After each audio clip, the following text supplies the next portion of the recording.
maalin kamid ah ay hooyadii inaad dilay soo direen ya hooyadii inaad dilay bay soo direen adi hooyada Cabduqaadir Xasan Cali Maxamed waxa uu ka tirsanaa argagixisada arxanka daran in muddo ah balse markii dambe ayuu ka codsaday in loo magacaabo xil si fiican uu ugu xasuuqo shacabka Soomaaliyeed balse waxa lagu xujiyay inuu soo qaarijiyo marka hore hooyadii inta aanan xilka loo magacaabin waxa uu qaarijiyay qawaarijkii loogu soo diray inuu marqaatiga ka noqdo dilkii Cabduqaadir hooyadii waxay yireen hooyada soo dibal igu yiri diyaar waayay waa soo baxay ninka liigu soo diray sababta kugu diraan maxay ka kor wuxuu yiri maalin baa waxa ere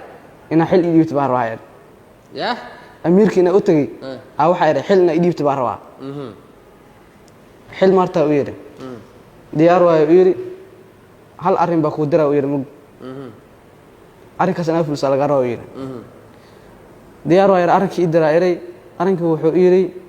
hooyadaada Aamin Maxamed Axmed wuxuu yiri ina madax ka soo jarta al raayo asuudis diyaar waayay baraad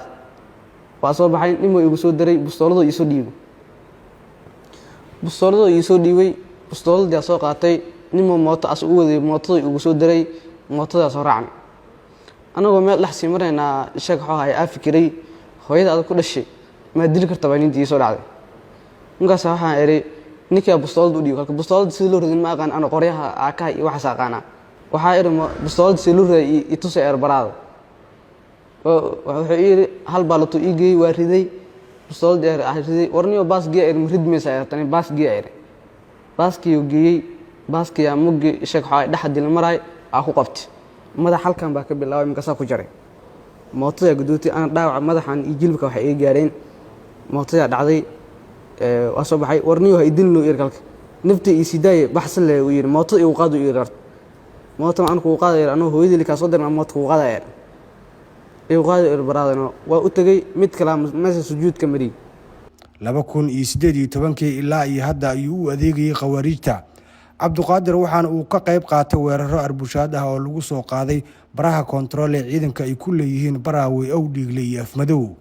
Muqdisho markii uu soo galay uu ka soo baxsaday argagixisada waxa uu ku laabtay xaafadiisii Kaxda argagixisada oo aanan ka harin dib ay u midoobeen Cabduqaadir iyo argagixisada waxaana ay isku afgarteen inuu ka shaqo bilaabo isla xamar iyo qaab jaajuusnimo ah Cabduqaadir oo u tababaran shaqada argagixisada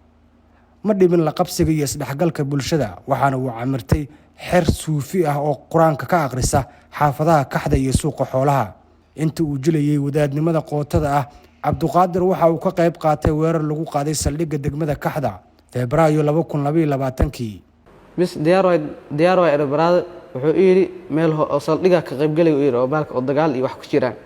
warniyo aan waxaas ka qayb galay diyaar waay horta waxaas maneen diyaar waay waa soo baxay diyaar waay ku wuxuu yiri meesha qayb galay yiri waa ka meeray hadana maalin dib soo qabtay hadana maalin saddexaad way qabtay uu soo waday xoogay uu soo waday wuxuu i keenay degmada Kaxda uu keenay meeshan taleefanka ku sawiro yiri xoog ku sawiro yiri taleefankiisa ku sawiray taleefankiisa ku diray fiidiyoo ku duubay oo ku diray uu soo waday eega tago yiri mooto soo raacsan Cabduqaadir waxa uu sii wato shaqadiisa jaajusnimo ee argagixisada iyo ka qayb qaadashada weerarada tooska ah mar kale ay isqabteen manaxayaasha waxaana la hordhigay Cabduqaadir go'aan ah inuu isku qarxiyo saldhigga degmada Yaaqshiid soo baxay mar kale wuxuu yiri sheeg xoo ahay mar kamid wuxuu yiri waa isqarxinaysaa xagga isku qarxiyaa wax nafti ku baasal raamug xagga isku qarxinaa ba ku dhax isqarxinaysaa degmada Yaaqshiid meel yira halka ah baa isku qarxinaysaa diyaar waay mana diidi karto sababtoo ah nimanka ku dilayaan bis waa tagay diyaar waay nimanka oo sheeg soo wacay baraad waa uga biino Kaxda dhan waa ka tagay meesha uu yaqaan dhan waa ka tagay Madiina tagay ciidamada dawladda u tagan waa rabaa waan ka cabsanaa kalka waa soo baxay meel oo Turk Soomaaliya agteeda kalka dawladdu inuu sheeg xoo ahay waa ka cabsanaa intaas oo meesha oo dagaalnimada Soomaaliga loo ku dilaysa isla kalka dawladdu waa ka cabsanaa